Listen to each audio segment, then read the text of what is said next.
Hi, everyone. Thank you so much for joining us at Entrepreneurial Oomph podcast. My name is Deborah Perlman. I'm your host and facilitator, and I am so happy and I'm actually privileged and honored to have the guest we have with us today. Rob Levin is somebody that I know. It's probably about 20 years ago. He'll confirm that when he's introduced.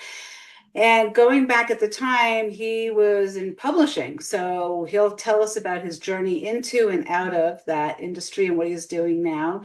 And Rob Levin is from New York City. He works with major corporations. He's helped small businesses to prosper and grow. And without further ado, I'm going to introduce Rob, and he can tell you a little bit more about who he is and what he's doing. Rob? Yeah, thanks for having me, Deborah, and terrific seeing you. I'll summarize it as follows. Actually, most of my career, even starting out as a CPA, 30 something years ago, has been either helping or running, including owning small and mid-sized businesses. And many of the businesses I've had, including the one I have now, called Work Better Now, actually help small and mid-sized businesses. When we met, I owned the New York Enterprise Report, which was a media company for business owners. That's really my world. Yeah, I had this small, maybe 7 years where we helped large companies market to small and mid-sized businesses. And then I stopped doing it because I hated working with large businesses. For me, all of the fun and satisfaction comes from working and helping small and mid-sized businesses. Nice. So back then when we met, I don't know if it's okay to say this. So Norm Brodsky is Mhm. how I got connected through one of your events, and he was the CEO of Data Storage, I think it was No, called. it was City Storage. City Storage. Okay. Yeah. And it was a great business. And because of that connection, I don't know if I even ever told you this, I met another person. It's just how it ripples out. And all entrepreneurs, all serial entrepreneurs. So there's this moment in time when you go from a CPA to publishing a magazine. How does that happen? Well, that wasn't there was let's see, 7 or 8 years in between. So started as a CPA for one of the big firms, and I then went to business school for 2 years after that. And then I ran three businesses, first as a CFO, COO, and then a CEO for other people. And these were small to mid-sized businesses. Um, and then I decided to start my own, which I did in 2003, which was the New York Enterprise Report. So it wasn't an immediate jump from being an accountant to being an entrepreneur. There were some intermediate steps. Um, when I worked for other businesses, I was acting as if I was the owner. Actually, in fact, I had equity stakes in at least two of them, but small equity stakes. And at some point, I just said, you know what? I want to be the person who makes the final decision, and I want to create the culture, and I want to do all of these things. So I realized I had to start my own business. Good for you. So you started your own business. Okay, so fast forward to the New York Enterprise. And the reason I'm bringing that up is that's how I know you. And I remember the impact that that magazine, that publication had on me and on several other people. And the inception of that was what? Why? Why did you? Yeah, that's a great question. I haven't thought about this for years because I haven't had that business in 11 years. But I do remember kind of where I got the idea from. And I remember my first job after business school. I was the CFO and then a COO of this company. It doesn't really matter what they did.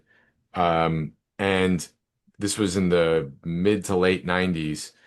And there were like a lot of things I didn't know how to do. They weren't taught in business school. So, being a CFO, how do I do this and how do I do that? And we didn't have the internet was not what it is today. So the idea behind the magazine and then our events and all of that stuff was I wanted to, unlike most media properties, I wanted killer content from subject matter experts and business owners themselves, not from writers. And nobody at the time, I know this might sound weird now, but nobody at the time was doing that. And yes, we had a big editorial filter on all of that, from choosing the topics to, making sure that that we were getting really above the obvious insights from people that were going to be really insightful to business owners like you and 100,000 other people. And that was really the idea was it started out with, hey, I don't know how to do these things. I know how to do a lot of things. There's a lot of things I don't know how to do. There's plenty of people who do. Let's find those people and and have their secrets out for everybody to enjoy and use. It's, you know what, good for you because it was before blogging, before, and so for those of you who are younger listeners and viewers of this, please know that this is right before Rob had mentioned it's before people had computers in their home. This was when you started. Well, I'm not sure. I didn't have a computer in my Yeah, home. So yeah. Um, but yeah, it was a while ago. Things are obviously extremely different now. yeah, yeah, it's a lot easier. And now with AI, it's even to the next level, right? Oh yeah, and we haven't seen anything yet with AI. No, I know, I know. And I enjoy using it. But all right, so take us through where you are now, what you're doing, and how you got here today.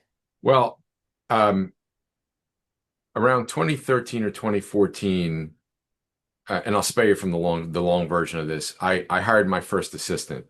I never had an assistant before then, and instantly, within weeks, my business and my life changed. Um, and I was like killing myself for a short period of time. Like, why didn't I do this sooner, right?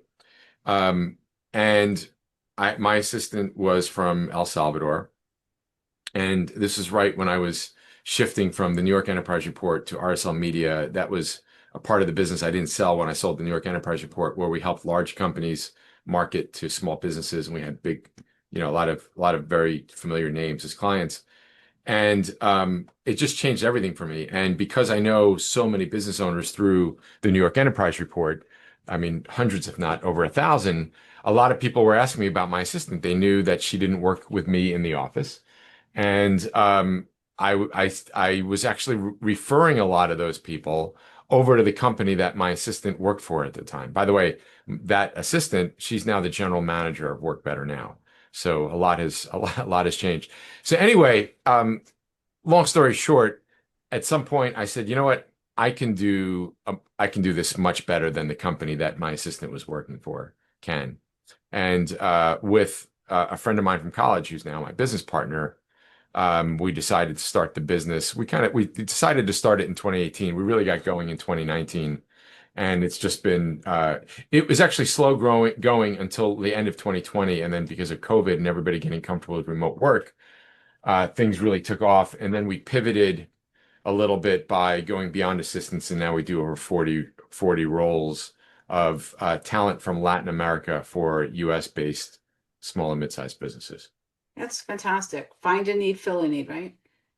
Yeah, we were a little bit ahead of the curve, which was great. Now the curve is catching up with us, which is awesome. Um, yeah, and it's harder than ever to find great talent in the US. There's literally a demographic issue, among other things, and we've tapped into this amazing talent force in throughout Latin America that has great experience, great English, cultural similarities, great work ethic and attitude, and they're just doing wonders for our clients. It's fantastic. So, okay, so you have this idea, you have a college friend that you go into business with, you start to put this whole piece together. So who's doing, just out of curiosity, because I think there's going to be a lot of people who are going to want to reach out to you because they're looking for virtual assistants in different areas. Who does the onboarding? Who does the training? How do you identify good candidates and how do you Wow. qualify that they're really Yeah. good candidates? There's a lot there. So, we it started out really with my partner and my assistant, Jessica, my old assistant, doing almost everything. Now we have our company itself is about 50 people, and then we have over 500 people working for our clients. So we have a whole recruiting department that gets 4 to 5 thousand applications a month. Hmm. And then with a combination of, interviews and technology screening, and also, they do all of these assessments and tests and all of that stuff. And they get it down to about the top 1 or 2% that meet all of our criteria to become Work Better Now certified professionals. These are people already with experience. So they don't need to be trained on what they do. We do provide some additional training, covering a bunch of different things. So, and then we have our precision match process, which matches three candidates up when a prospective client comes to us, a small mid-sized business comes to us, and uh, they have a job description, or if they don't, we help them with one. And then we have what we call our precision match process, which matches three candidates for each role, not only based on hard skills, but soft skills and cultural fit and stuff. And we've just really perfected that process. Well, I don't want to say perfected because we're always improving it. And we're about to make some really big changes that'll improve it even further. But I think that's been a big, it's the sourcing, the screening, and the matching, and then the support after, uh, that I think has led to our success. So I just want to go back for a second. So all of that actually was initiated because you started to learn to leverage yourself and your time with one assistant. Yeah, yes. And the beginning of our business, when we just focused on assistance, it was all about that. And our messaging, and I still do some talks every once in a while on why every business owner should have an assistant, or as my buddy Jack Daly says, if you don't have an assistant, you are an assistant. That's right. Um, and I just think it's nuts when a business owner doesn't have an assistant, and I could talk about that for days. But like I said, then we pivoted, and it was then not just about the owner's time. Now it really became about, you should have a team, what I call a dream team, just full of talented people with great attitudes that are committed to helping the business owner, hit their goals and fulfill their mission and vision. Yeah, that's so interesting. There's a lot of self-employed entrepreneurs, solopreneurs, and they don't think they have the time, they don't think they have the finances. And then the worst one is, well, the attitude of, well, if I need it done, I should just do it myself. It's not a big deal. Those are some of the objections that I hear when I talk to clients about leveraging themselves and their time. Yeah. And yeah, it's kind of a shame, you know. Well, it's a choice. What it is when people say things like that, they're making a choice, which is I'd rather stay where I am. There's a limit to how much you're going to be able to grow. It's Yep. I can't prove it mathematically. I can prove other things mathematically, but it is a limit on how far you're going to grow. AI may change that a little bit, but um, if you're gonna be spending your time on those things, another way to think about it is, let's just say, what would you say one of these solopreneurs, what do you think their time is worth an hour? Okay, great. I'm so glad you're doing this. So let's Yeah. just say a solopreneur is at 250 an hour. Okay, 250 an hour, right? Yep.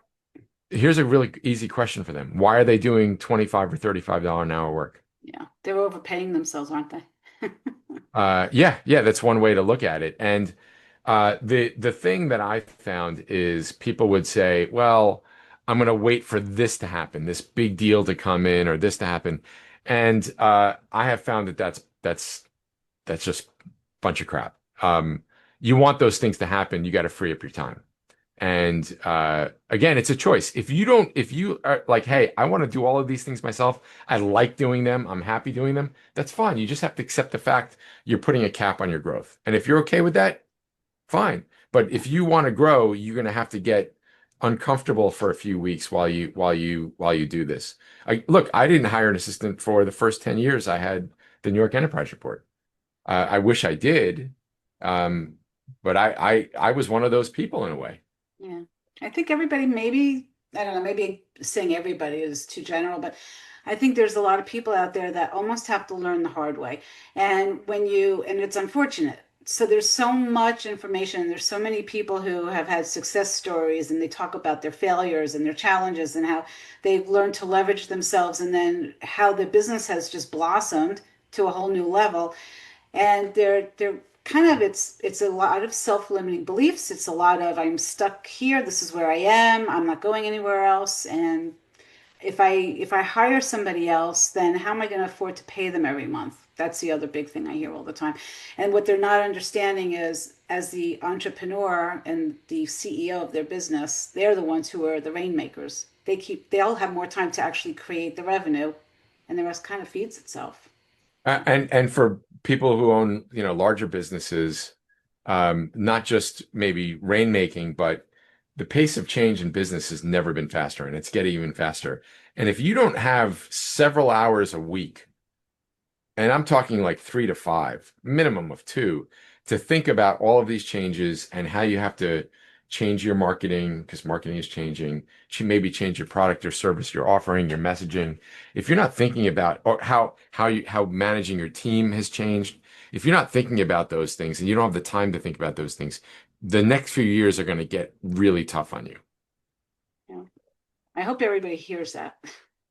So let me ask you a more personal question. So you said I could ask you anything. If it's Yeah, not something you want to answer, just say, "Knock, don't go there." Okay. sure. What has been your biggest failure and your greatest comeback? Okay, so I'm going to spin this around, Uh-huh. and I'll answer your question. It's okay. What did you think? You were a reader of the magazine. Mhm. How successful did you think that was? I don't think well, okay, so this is my perception. Yeah, Okay. So my perception was is that you had a really valuable tool that offered a lot of resources and information to people who would read it and take the time to read it. I think you had some really great advertisers, which I'm assuming helped to support the printing and the national advertisers. Yeah, yeah, yeah. yeah, So big that'll help brands. with the distribution and all of that, which is great. I don't know that at the time, I don't think it was leveraged to the ability that it could have. And I think it could have been mass marketed and you probably would have been making a lot more money with it, but that's Yeah, yeah. So the failure was I built something that I do believe was great. It was was. again, you were essentially a customer of ours, in the form of being a reader. And it was great. It was a great company at the wrong time. Had I done that 10 years earlier, it would have been wildly successful. And arguably, if I had made some other decisions, um, it also would have been wildly successful. But at the end of the day, it was a failure. And I say that because I spent 10 years, prime earning years of my life building that, and for the most part, had nothing to show for it from a financial perspective. And not a lot of people know about that. And I have no problems talking about that now. Um, so I learned a lot from that, a tremendous amount from that.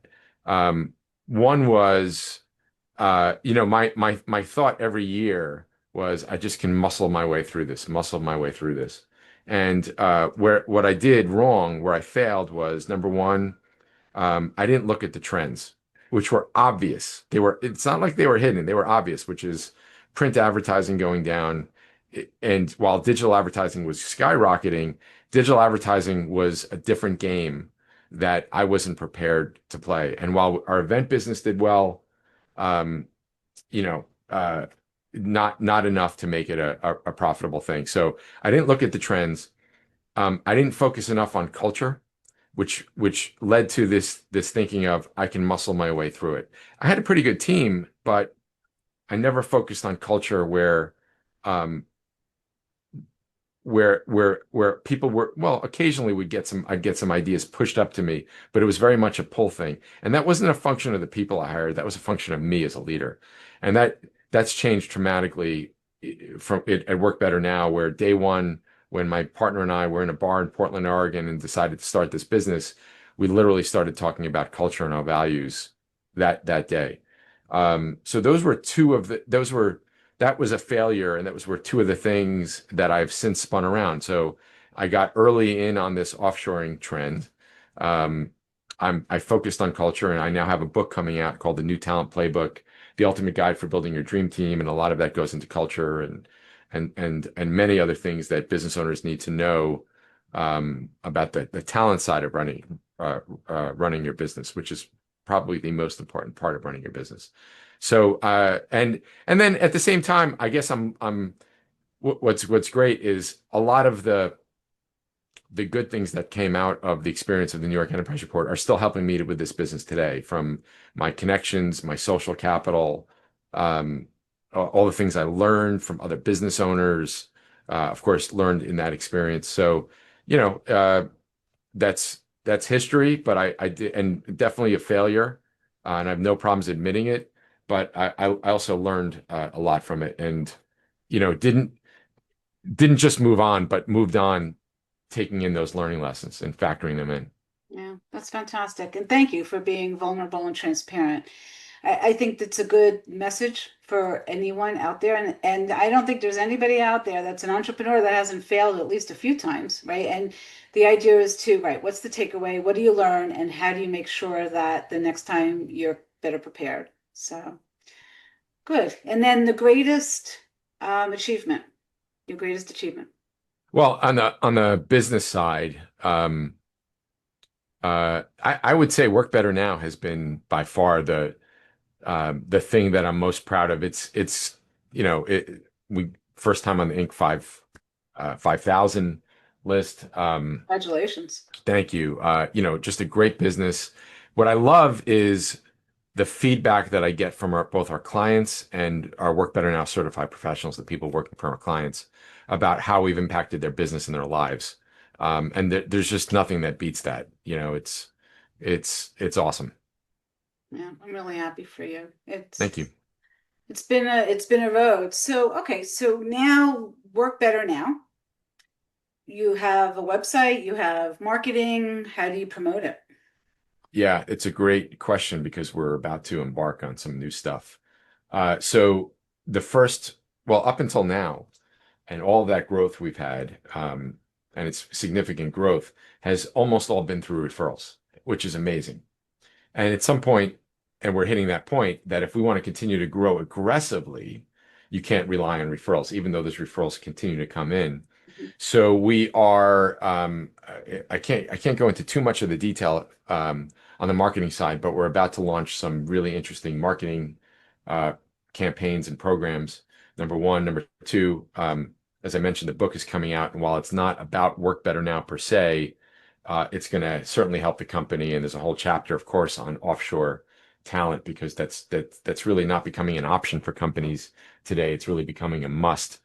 Um, I have a podcast, a great talent, great business podcast, um, starting a Substack as well. And then on the sales side, we've never had an outside sales force, and we're about to build one. And I'm very excited Wow. about that. Yeah. Okay, that's So good we're to we're hear. we're investing a lot of money into the company, um, and very excited about that. That's great. So I'm going to just make an assumption, which you're not supposed to do. I'm going to assume that your sales team will have KPIs, there'll be metrics, Oh there'll yeah. be performance improvement plans. Yeah. Well, we'll get to the performance improvement plans as they're needed, but we'll Hmm. certainly have metrics. And in fact, something I've learned and something I mentioned that we have this great screening process and matching process. Um, One of the things I've learned over the past few years is that small and mid-sized businesses are terrible at hiring, and one of the first places where they can improve is with much better job descriptions that are well thought out, that include this is not only what the job is and the requirements are, but this is how you're going to be evaluated. Think about all of that stuff in advance. Yep. So, when we're working on this now, before we start putting up job descriptions, we are really thinking through, all right, what exactly are these people going to be doing? And we have an idea, but we're going to put it on paper. We're going to test it out, at least, amongst ourselves, the leadership team. And then how are they going to be evaluated? What does that look like? The more detail you can do that, you can put into that job description, the better chances you have on the hiring side. Yep, absolutely. Yeah. I ran a inside sales team for a company that actually got bought by Ferguson. They went national. and it was Bill.com when Bill.com was just off on its own. And I Right. remember we had 26 inside sales team. And when somebody would come in for an interview, I had them pick up the phone and call me. And they were sitting at the computer next to somebody who was an actual employee. And we were testing their phone skills, their ability to pivot, how to search for things, because the items are very searchable. And we wanted to see how quickly they were able to respond and all of that. And we made it part of the interview process because we also wanted them to have an understanding of what a day in the life of looked like Right. if they accepted the job. And that really helped to screen a lot of people. So there's all kinds of interview, onboarding, ramp up. There's a lot that goes into it. So that's good. Yep. It's all good. It's all good stuff. Okay, so we only have a couple more minutes. Is there any last gold nugget that you would like to leave with everybody? Um, well, I'll leave with two. One we kind of touched upon both, which is whether you have a small or mid-sized business,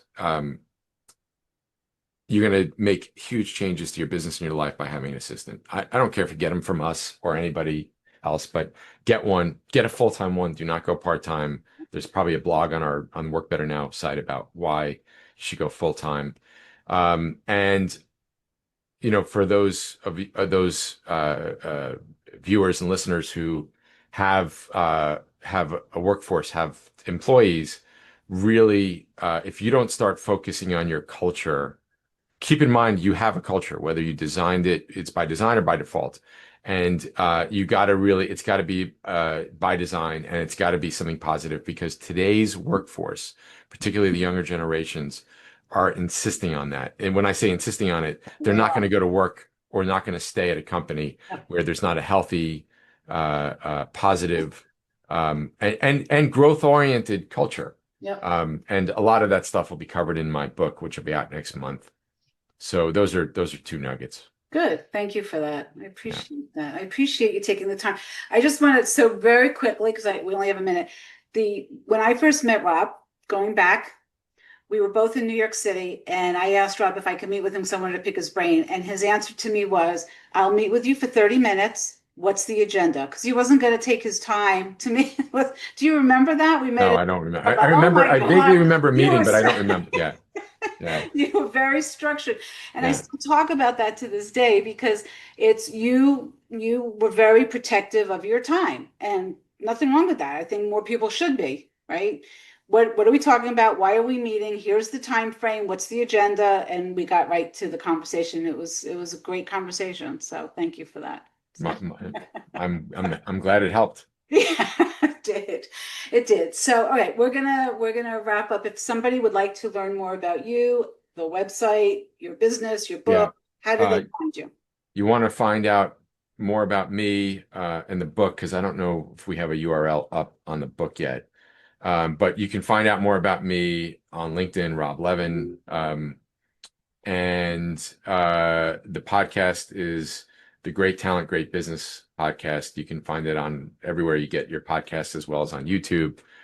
And then, of course, Work Better Now is workbetternow.com. Awesome. All right, sir. So we are going to end the call here. I hope that you and I will stay in touch. I'm looking forward to seeing how you grow in the time that's coming. And if there's anything that I can ever do to help and be of service to you guys, just let me know. Okay. Yeah, I appreciate that. The book is coming out in a little over a month, and we're going to have some sort of Kindle promotion for a Kindle version for like 99 cents. Okay. So because we want to get the bestseller thing, which I'm sure we will. So you'll just follow along, and if you can help promote it, get your contacts to pick up a copy. It'll be great for them, and it'll certainly help us. Absolutely. All right. 100%. Good So seeing you. you too, listeners and viewers, thank you so much for giving us your time. This is Deborah Perlman with Entrepreneurial Oomph with our guest, Rob Levin, today, and we look forward to seeing you next time. Thanks, Deborah. Gotta love, gotta love, gotta love, gotta love.